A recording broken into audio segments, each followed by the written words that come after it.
You are listening to Radio Maria Canada. We now present the Health Hub, hosted by Kathy Biasi.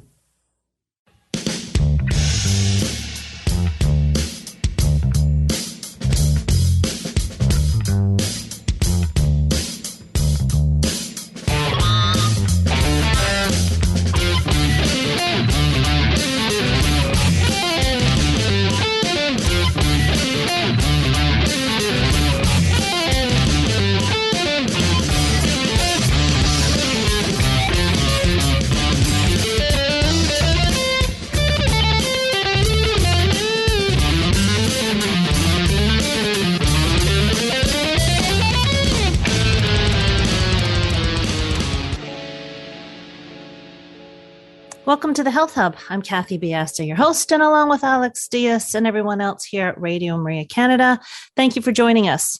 We have a terrific interview teed up for you with Tony Kemp from the Oakland Athletics. But before we get to that, let's promote the Health Hub.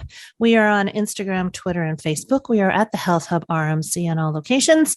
And please do feel free to email us at thh@radiomaria.ca. We'd love for you to subscribe to our podcast. We are the Health Hub on iTunes, SoundCloud, Spotify, all of your favorite podcast platforms. And you can also find our podcast on the Radio Maria Canada site, which is radiomaria.ca, and on my website, which is kathybiase.com. As most of you know, I am a very big Toronto sports fan, Raptors, Leafs, Jays. But I think my favorite sport would be baseball. I grew up playing softball. I coached, and I really love the game. And I'm fortunate enough to get down to Rogers Centre and see the Jays play fairly often during the season. And that's where Tony and I met. We were on opposite sides of the field, obviously. He was a ball player for the Oakland Athletics, and I was a Toronto Blue Jay sports fan. But I quickly became a huge Tony Kemp fan. He chatted with those of us in earshot. He was pleasant, humble, and he entertained us with his great sense of humor. Tony was drafted by the Houston Astros out of Vanderbilt University in 2013 and made his MLB debut in 2016 with the Houston Astros. He played in 17 games on the 2017 World Championship Astro team. He was then traded to the Chicago Cubs at the trading deadline in July of 2019. And after that season was traded to the Oakland Athletics in January of 2020, where he has played the last two seasons. Tony is the 2021 Oakland A's nominee for the Roberto Clemente Award. And this award is named after Hall of Famer Roberto Clemente to honor his legacy of humanitarian work. And it recognizes a player who represents the game through their extraordinary character, community work, and positive impact, both on and off the field.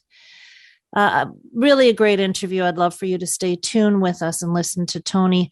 Baseball is just a piece of the man who is Tony Kemp. He's a great humanitarian, a wonderful human being, and do take the time and listen to this interview and really get to know a great person in Tony Kemp. Everybody, we will be back in a few minutes.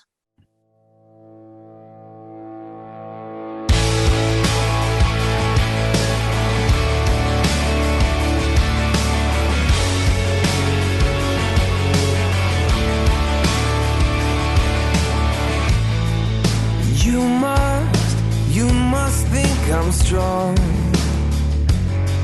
to give me what I'm going through. Well, forgive me if I'm wrong, but this looks like more than I can do on my own. I know I'm not strong enough to be everything that I'm supposed to be. I give up. I'm not strong enough. Hands of mercy, won't you cover me, Lord? Right now I'm asking you to be strong enough for the both of us. Yeah.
You are listening to Radio Maria Canada. We now continue with the program, The Health Hub, hosted by Kathy Biasi. Hi, everybody. Welcome back. As mentioned, today's show is being taped, so unfortunately, no opportunity for calling in, but I think you're going to enjoy this just on the listening end of our conversation. Tony, thank you so much for joining us. Thank you for taking time out of your schedule. I really appreciate it. No, thanks for having me. I wish both of our teams are in it right now, but it's didn't quite work out like that. But no, thanks for having me. Well, you had an outstanding season. Is this your best season yet? Yeah, I think I would probably have to mark it down as a career year. A lot of hard work in the off season, just really honing in on my body and what to eat, and did a couple tests. There's this test called Precision Food Works, and it's pretty much they take like 8 to 10 vials of your blood and you send it into a lab, and 2 weeks go by and a guy calls you with your results, and pretty much he tells you what's good to eat before a game, what's bad to eat, what makes you sluggish, what's best for recovery. So yeah, it's all the science, is it? Yeah. No fun during the season. Is that what it is? Yeah. No, I have a little fun. I mean, I burn so many calories anyway. It's just, I usually try to watch what I eat, but it was good for me to take that test. Yeah, it's precision nutrition is definitely becoming a big thing. I was talking to somebody who'll be on the show a little later on, and she's a doctor, and she does this. She works with professional athletes, and this is really something that she's honing in on for their betterment. But beyond the physical part, Tony, first of all, what's it like to play in the big leagues? I mean, you live in the dream as far as we're concerned, but I'm sure it's not all a dream. No, I guess I'm a big believer in it is what you make it. And, I just try to enjoy every moment. I've tried to read as many books as I can. And I read this book called The Power of Now. Have you ever heard of that? Yes, I have. And have you read it? Yep. Okay. So I read that a couple years ago, and I feel like it just opened my eyes up to just like living presently as best as I can. And, taking moments and, when we, in Toronto on deck or whatever, and just talking with people. And well, that's where we met. It's those moments. Yeah. It's just those moments that, make the big leagues what it is. I think the older I get, I turned 30 at the end of this month. I just think the older I get, I'm just like, know how fortunate and blessed I am. And I think that people get to see that we're humans too. Yeah. And, it's not all just, what you see on the field, but, there's, we go through things too, and we still have to try to perform at the highest level. Well, we're seeing the finished product, right? We don't see, finished product may be not quite the right word. I'm sure it's a continual cultivation and readjusting, but we see the end product. We're not part of the family or friends that see the grind that you've gone through to get here. Was it a difficult road for you? Yeah, so I got drafted by the Astros in 2013. So this is my third team. So I've been traded twice. But I think that when you're going through the minor leagues and, you go from playing at Vanderbilt, then you go to the minor leagues and you're staying at Motel 8s and you're staying at these crappy motels with a roommate. And, one of my first encounters with the minor leagues is my roommate got bed bugs in like one of the first rooms that we stayed in. So it was just like, it was one of those awakenings that was like, hey, like you're not, because when you're at Vanderbilt's one of like, better schools for baseball to go to here in Nashville. And you go from that prestigious program to going to the minor leagues and you're like, oh no, I'm in for a rude awakening. But got drafted in 13, debuted in 16 in the big leagues. But I honestly feel like I just put my best foot forward. And, my wife's from Toronto, and she was like, all right, you have this amount of time to make the big leagues, because she went to Ryerson up there. So mm-hmm. she had her job avenues kind of set up, and it was a decision that we had to talk about. Hey, okay, there's a short window to play baseball when you're young. And,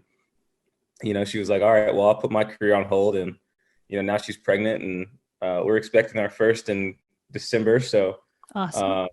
Yeah. So it's, it is a grind to make it. It's, I say it takes three things: luck, timing, and opportunity, because you could be playing well. And, if you're a first round pick, yeah, you're probably gonna make the big leagues if you do decent. But, if you're a lower round pick, you're going to have to dominate pretty much everywhere you are just to keep your name in the conversation that you belong in the big leagues. But yeah, I feel like it was a grind, but I feel like I honestly just sharpened my mental capacity as much as I could. And, you see there's people that are there's obviously more people that were more physically talented than me, I felt like, but I feel like the game is 90% mental. And I feel like your positive self-talk and, your thoughts in what you say and how you talk to yourself are like one of your biggest components. And I felt like I had the edge with most athletes that I was coming up with.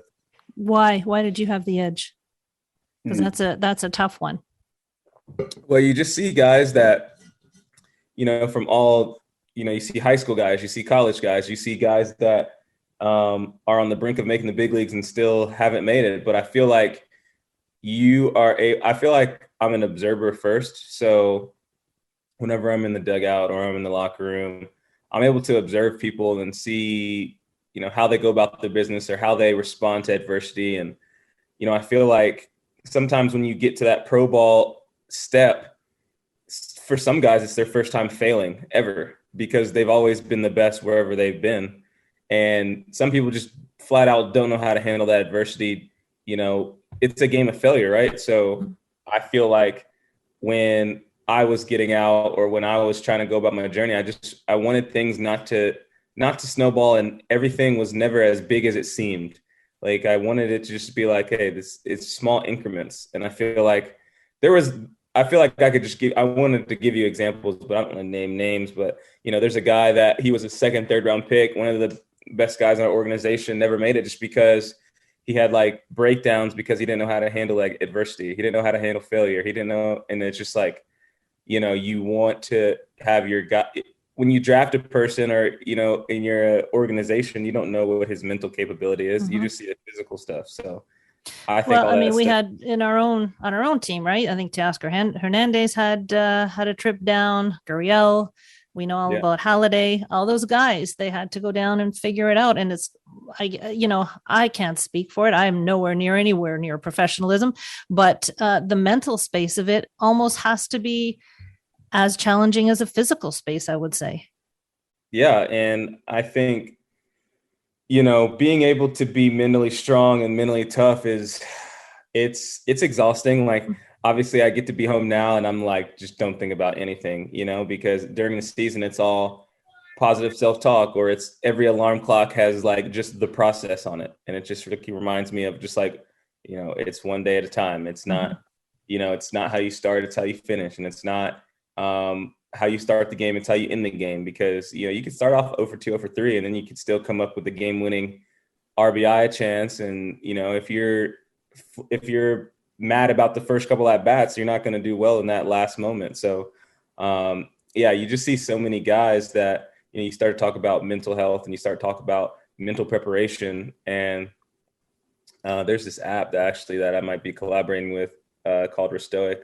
I'll have to send it to you, but pretty much just about like how getting through adversity, your positive self-talk. And I think just my number one thing is positive self-talk. I think that your words are the most powerful things that you have, because, if you tell yourself that, you're a bad player, or, you're nervous that the ball's going to come, those things are going to manifest. So I always just try to manifest good things. I always just try to talk about good things. And, sometimes my wife talks about, she's like, all right, I'm glad it's the off season, because in the season, I'm just always, she's like, you're too positive. You're too positive. And I said, is that a thing? So, there's no such thing. Yeah. So it's funny. Well, when you came on the on-deck circle, 99% of the ball players won't engage. And I understand why. I understand why, especially when you were in an opponent's field.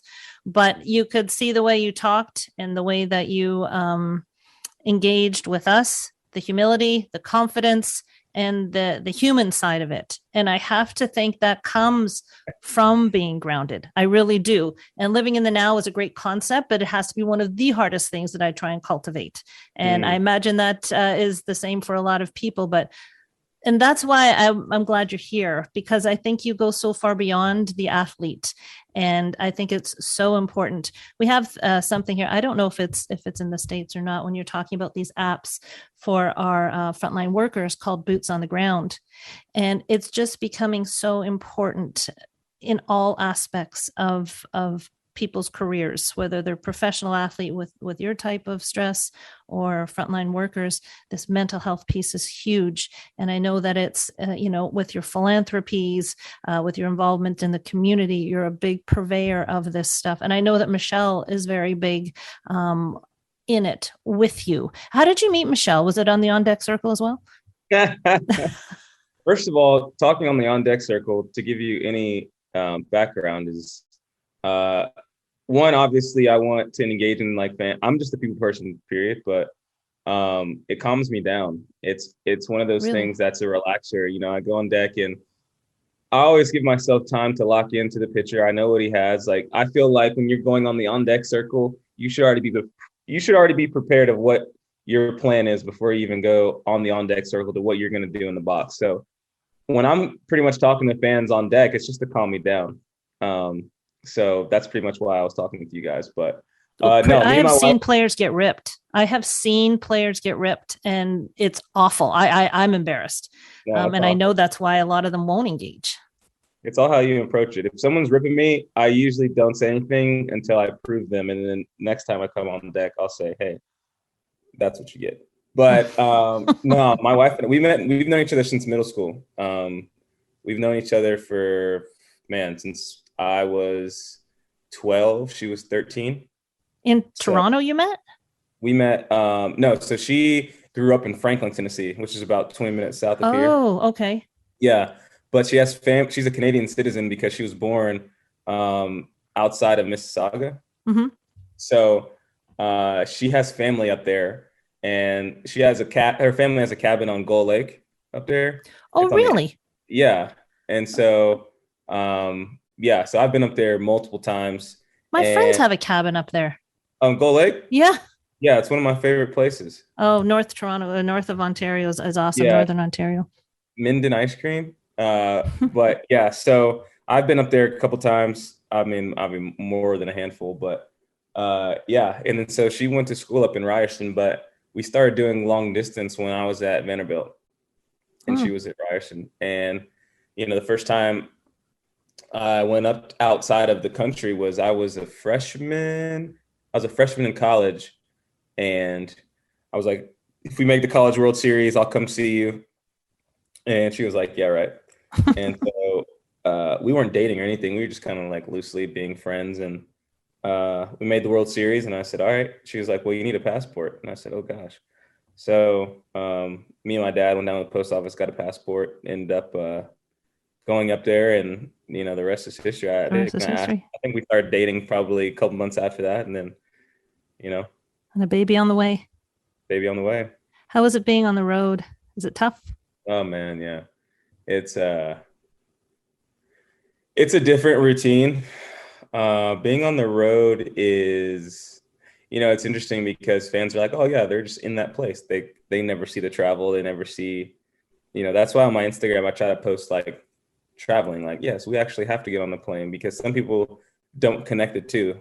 And even me, like, even when I'm watching like sports, I'm like, oh yeah, they're in New York or they're in Chicago. And it's like, well, these people actually have to fly to these places. And, what it does to your body, it's just like the older you get, you just understand, flying it's tough on the body. And, especially when you're traveling and, your wife is not traveling. That's why she tries to come on most trips. But for the most part, it's a different routine because everything's pushed back to 7:00 game. First bus is probably 1:30 or 1 p.m. So we're at the field pretty much all day. You're at the field all day. So it's a full-time job. You're there all day. And then, yeah. And what do you do in the off season? Oh, off season so I'm like, I am an extrovert, I feel like, but I feel like You're an introvert? Is that what you said? No, I said I'm an extrovert. Oh, yeah. Okay. I feel like my wife and I, we always say that we're the most extroverted, introverted people we've ever met. Okay. Because I love obviously doing stuff like this, talking, but when I'm at my house, like, and hanging out, and those are the best times. Those are like the recharge of the batteries. And I usually give my body a month off. So I'll probably start working out November 8th. I think that's a Monday. Yeah, probably a month from now. We have 2 weddings in Mexico. I'm a groomsman in both of them. So Nice. My buddies from college, we had a destination wedding in Jamaica, and they were like, how was the destination wedding? I'm like, it's the way to go for sure. Mhm.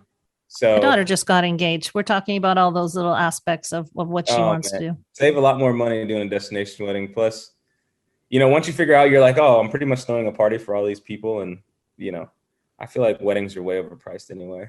But so I'll start working out November 8th.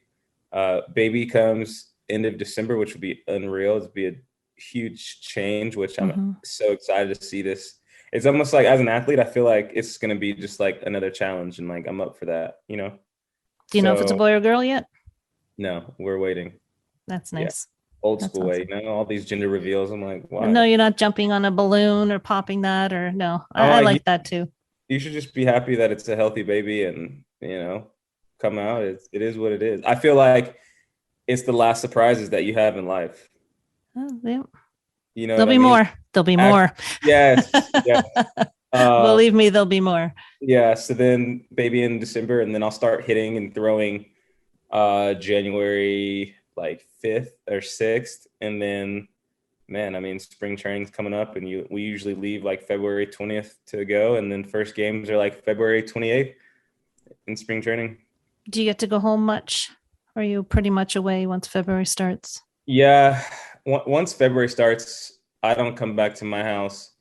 Hopefully I'll make the All-Star team, but All-Star break, which is in July. And then, so in the past, let's see, how many months ago was February? Ever since February, I've been in this house 2 other occasions. 7 months ago. I just did my math. So okay. In 7 months, I've only been here twice. It's tough. Yeah, it's tough. So that's why you understand when I come home, I'm like, you don't want to talk to anyone. Yeah. Well, that's why I appreciate the interview. No.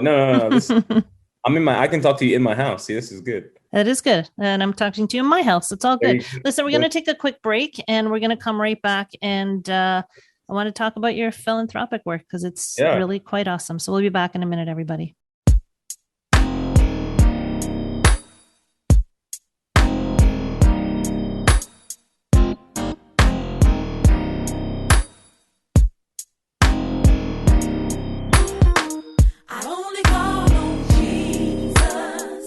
Carries me through my worst storm. I only count on Jesus. I'm leaning on His everlasting arm. I have a testimony about Jesus. He carries me through my worst storm. I only count on Jesus. I'm leaning on His everlasting arm. Let me tell you that I'm leaning and I'm trusting Him. I'll sit and I'll wait. The Lord, He's right there for me. Never too late. Oh, when it feels like I'm level to the ground, He lifts me right up. All my blessings come down. That's why I call Him Jesus. He carries me through my worst storm.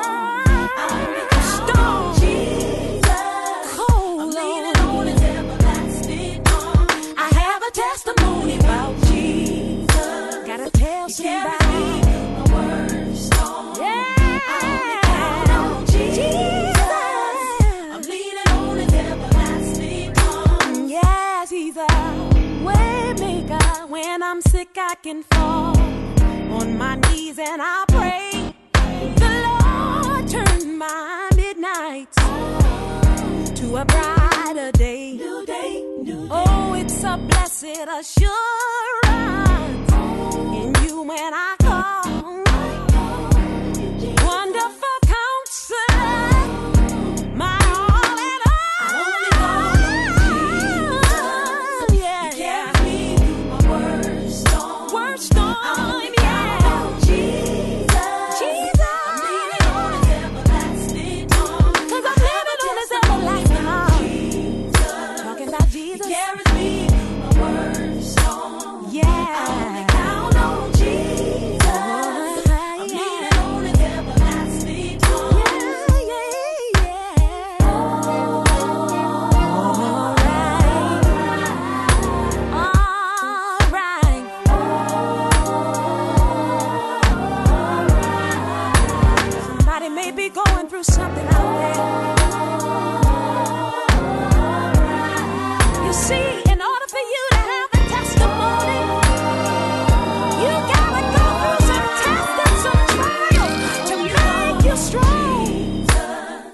Yes, you do. I heard somebody say, if I never had a problem, I wouldn't know. I wouldn't know. I have a testimony that God can solve them. He carries me through my worst storm. Count on Jesus. Count on Jesus. Count on Jesus. I have a testimony about Jesus. Jesus.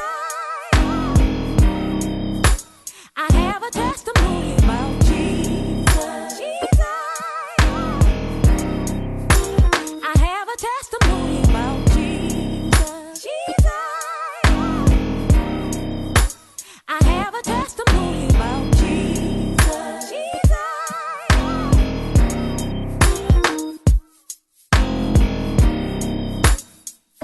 You are listening to The Health Hub here on Radio Maria Canada. A Catholic voice wherever you are. To contact us and be a part of the show, email thh@radiomaria.ca. We now continue with the program. Here once again is your host, Kathy Biasi. Welcome back, everybody. We are very privileged to have Tony Kemp from the Oakland A's on our podcast. Am I very focused? Tony, you've been nominated for the Roberto Clemente Award. Some people may not know what that is, so maybe you could tell us. Philanthropy is very big for you. Your faith is very big for you. Play for him is something that you talk about a lot.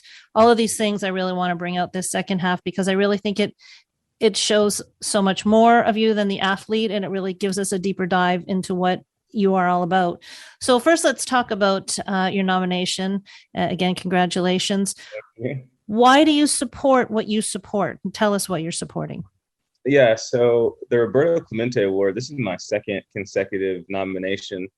I got nominated last year as well, and I feel like even getting nominated is a win, period, honestly. But a lot of it was the plus one effect, is which the initiative that was started actually in this seat that I'm sitting in right now. When we had the pandemic in 2020, and the whole George Floyd murder, all that stuff was going on. I just sent out something on Instagram and said, hey, I was not in a good place. I was like, hey, if anybody wants to talk, like, I'm here to talk about what's going on. And I just felt like at the time, like, man, we were just like, a lot of racial stuff was going on, and especially growing up in the South. And I just felt like we needed to have an open conversation. And, I was talking with my uncle, and we were talking about having a positive conversation with other people. And he said, yeah, it's kind of like a plus one effect. And I feel like kind of like that light bulb kind of went off in my head at that moment. If you can kind of visualize that. And like a pay it forward. I was like, the plus one effect, pay it forward. And have you ever seen that movie, Pay It Forward? I have. Oh my gosh. It's crazy. I saw that movie when I was like 10, and it like changed me. I don't even know. It's an unreal movie. So we still use it today. It wasn't that long ago. I was in line at, it was our Tim Hortons. I don't know if you Tim Hortons. Love Tim Hortons. The man in front of me paid for my coffee. And it was a pay it forward. The lady said he did a pay it forward. It still goes on. It's wonderful. And it should. And honestly, and it's awesome. Little things like that make such a difference. We were talking about the little things, right? It made my day. I have hope for humanity. I do. You can't give up on that. You better not. You can't. And so with the plus one effect, I just had open, honest conversations with people on social media, and me and my wife was helping me too. And she, we were going through these people saying, I don't like people kneeling for the anthem. I don't like this. And, it's this, I think for my birthday, she's going to frame the New York Times article. They sent me the actual paper copy. But I remember it was actually when the New York Times called me, I was like, okay, this is actually a pretty big deal. Mm-hmm. And pretty much it was just having open and honest conversations with people about race and, my experiences, your experiences, and not getting upset with somebody else. I feel like you pretty much were just talking with someone. You have to explain it in a way that, hey, they're a kindergartner and they don't know anything about this, and, go into it with no judgments. That's kind of what I did. And, it's still going on today. Every day for BP, I would wear my +1 effect shirt, and, I kind of just rolled with it. And then obviously it got me the Roberto Clemente nomination because of all the stuff that was going on with it. The Roberto Clemente Award is positive contributions, obviously on and off the field. And I guess it's a number of different things, but it's hard to encapsulate what it all means. I just know that to me, it's one of the best awards I've ever received. So, to get it for a second straight year is definitely an honor. Now, the +1 effect, you also have T-shirts, don't you, that are raising money? And now, who do you speak to? Is it people from all races, all walks of life? Are you dealing with just one race? Literally anybody. And let me just read you this article because it's right here. It's probably easy to do that. So pretty much in this article, it's pretty much just like the guy took screenshots of like a DM. And so pretty much these guys, I was just like, hey, on Twitter, I was like, hey, if you want to have a conversation, like DM me. And I probably got like 350 DMs right off the jump. And they angry? What were they dealing with? This guy, June 5th, 2020, I said, hey, Frank. He said, hey, Tony. I said, what's your question? He said, I don't believe in ever kneeling / sitting during our national anthem. As a white man, I think I'm looked at crazy for that stance. I'm 100% Black Lives Matter and to end systemic racism. My question is, how do I stand in my belief in never kneeling during the anthem and supporting my friends? So I was just like, Frank, I hear you. Good question. I said, do you feel while kneeling during the anthem is a slap in the face to soldiers, or why do you feel that way? He said, I don't believe it's a slap in the face to soldiers. It's just the way I was raised. I served in the Army and my father did as well. I truly believe in the rights to protest and will stand to protect them. I said, yeah, I completely understand. I said, the peaceful protest was about police brutality and social injustices that African Americans and Black people has faced in the United States. It didn't have to do anything with the Army. So it was just like conversations like that. And, I feel like it held some different weight coming from a Major League Baseball player, because people, I don't know, look up to athletes as like, oh my gosh, like the celebrity type. And so I feel like going into it, just talking with my wife, she was like, yeah, you have to go into it in a way to where you're not going to get upset. You're just going to say, hey, this is how it is. And, and I was even telling people like, hey, you're probably, once you do these things, you're probably going to lose friends, because not everyone is going to be on board with, how you feel. And I said, it's perfectly fine. But it caught fire, and it's still going on today. And I still get DMs today. And it's pretty much how it went. Do you feel that it's an ominous responsibility that you have because you are famous, because you are a professional athlete? Is it something that you hold and cherish, or is it something that you fear? Like, do you think it's important for people in your position to use that platform, or avoid it? No, you're not a professional athlete forever. You don't have this platform forever. Yes, you always have a voice, but I feel like your voice is even more heightened when you're on TV every day and people see you every day. But I honestly don't feel like to me, it doesn't feel like a job, or it doesn't feel like a duty. It just honestly feels natural to help, because it's just how it should be. Like, people should know what is really going on in someone else's shoes. Like, I think that's the biggest thing, is people aren't taking themselves out of their shoes and saying, oh, hey, this is how this person feels. And I'm like, yeah, it's not, I don't want to say it's not that hard, but you're the voice of reason around the storm. And I'm not saying like I'm sitting here like this perfect angel. Like, yeah, I'm not perfect by any means, but I feel like in these situations, like, I can at least voice my opinion, and I can voice like how a Black person feels growing up in the South playing a predominantly white sport, so I have experiences too, but I'm not out here just like blabbing. If you want to know, like, you can ask questions. I'm an open book, and I always tell people that too. Like, I feel like you get the most out of people when you're just honest. And I was just honest with people, and this is how I said. And I feel like it was good. Having all those dialogues about race were good. It needed to happen.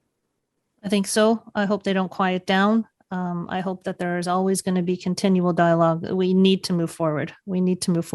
Any other initiatives that are in the offing? You talked about an app. I know you do was it players planting trees, those things. Yeah.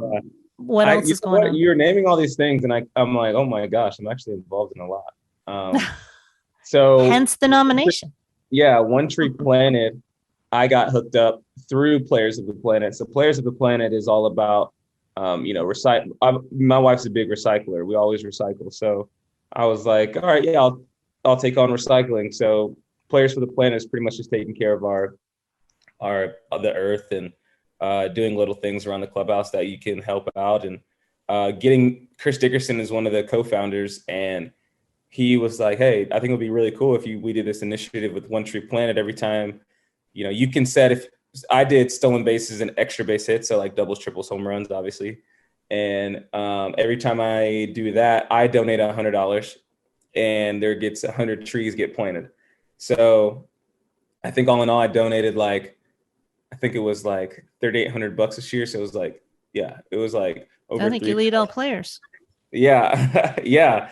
So I was trying to, I feel like it was fun. I mean, we care about the environment, and I care, the planting of the fruit trees in India was a cool initiative because, not only you're giving food and, it's just a good thing. You're giving food to that community, and play for him is obviously with my faith. And Scott Shimita is a great dude. They flew from California with the film crew out here to film some stuff with my wife and I and talk about my faith. And it was awesome. I feel like. What is play for him? So play for him is pretty much, so like Derek Carr, the quarterback for the Raiders, he's one of the guys in it too. Pretty much it's just like athletes talking about their faith, saying that, we're playing the sport that we love for God. And I think Jake Fraley's on it too with the Manners, but yeah, that's pretty much what it is. And they came and they did like a little video, and we talked about where my faith came from, my favorite Bible verses, and they wrote up some cards. And yeah, it's a cool company. Has your faith been a mainstay? I mean, it's easy to have faith when the ship is sailing right. Has your faith been there? Has it been a necessary part of you going through, even struggles outside of baseball? Oh yeah. I would say I'm definitely a God-fearing man. I think, when your faith comes down to, obviously it's not a 10, you can't touch it, right? It's it's something that is within you. And, I feel like, when things are going good, like how you said, you're not necessarily praying as much, but, once one thing goes bad, what do? Your first thing you do is you start praying. And it's, I try not to be that person, but yeah, my faith, it started when I was, I think, 3rd or 4th grade is when my grandfather passed away, and my mom. And I think I was like, I think she was explaining pretty much death to me. And I was like, how do I see Paul again? She was like, well, and he was a big Christian too. And she said, well, you have faith, and, you can give your life up to Christ, and, he died for your sins, and pretty much explained it, obviously, how a 10-year-old would understand it. And that was the first time I understood that, the next time I could see him would be heaven. And I was like, well, I want to do whatever I need to do to see him again. And that's kind of where my faith started. I feel like when I was 10, and, growing up in the church, my mom was a big churchgoer. She was, we grew up Baptist, and yeah, it's always been something that I never push upon people because, like politics, money, religion, like those are the 3 things that I'm just like, if you want to talk to me and have an open conversation, cool, but I'm not going to bring that conversation up. Fair enough. If you want to ask me about my faith, I'll tell you, because it's easier for me to tell you how I feel in the faith rather than how you should feel.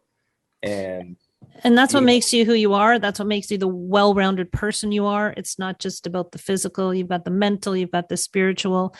And I imagine it's something that you work on a daily basis, at least one aspect of that.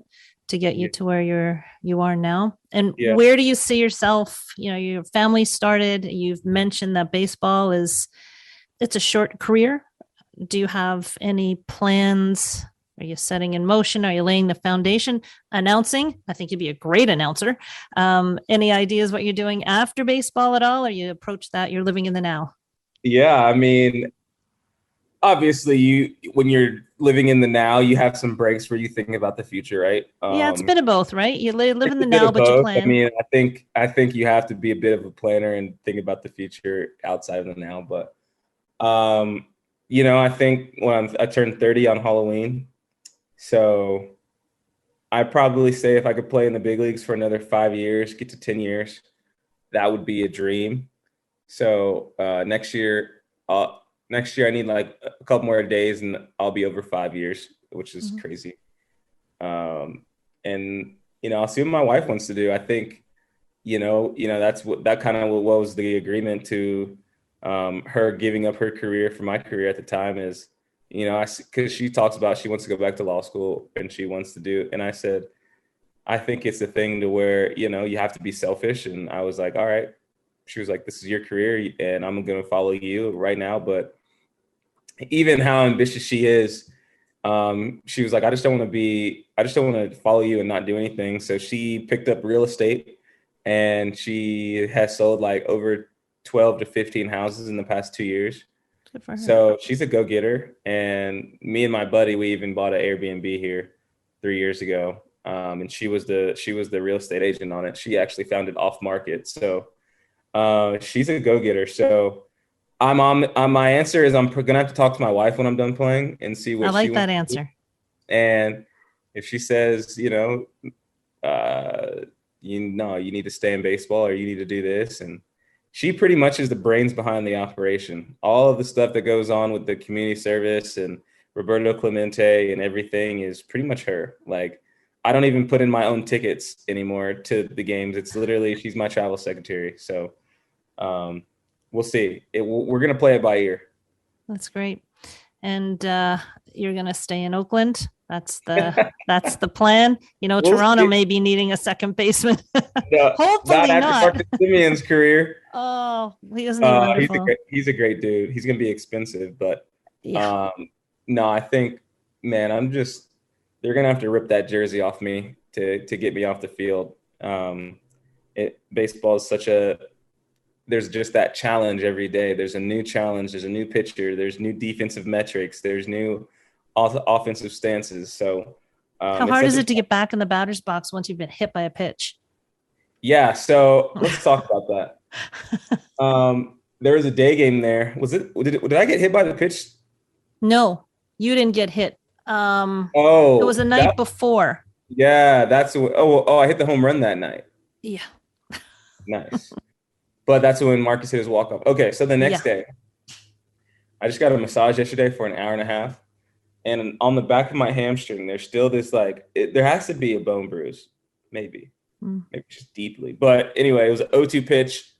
And Jose Barrios was trying to throw me a fastball inside. He missed, and it hit the back of my leg. And it still hurts. And we're watching at home going, well, that's a good place to get hit. Oh, yeah. It was just brutal. No, but I think, it's different. I mean, I've never been hit in the face or anything, thank God. But, that might be a little different stepping in the box after you get hit like that. But, you can't be afraid to get hit. It's part of the game. Well, I guess you get used to it.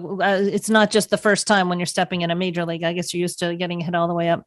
Tony, thank you so much for being with us. Absolute pleasure. You're a wonderful human. And I just hope we've given everybody a good insight into you. And there's so much more to you than just the on the field man. And I thank you so much for taking the time to be with us. Oh, I appreciate it. This won't be the last time we cross paths. Excellent. And you know what? If we don't cross paths before December, good luck. I wish you all the best with the new baby. Thank you. And keep messing me on Instagram so I can, because sometimes that stuff gets lost if I don't keep up on top of it. Yeah, I will. Okay, so I will. And next time you're in Toronto, we'll have dinner. All right. All right. So Tony, again, thank you so much. I really do appreciate it. And everybody will talk to you next week on the Health Hub.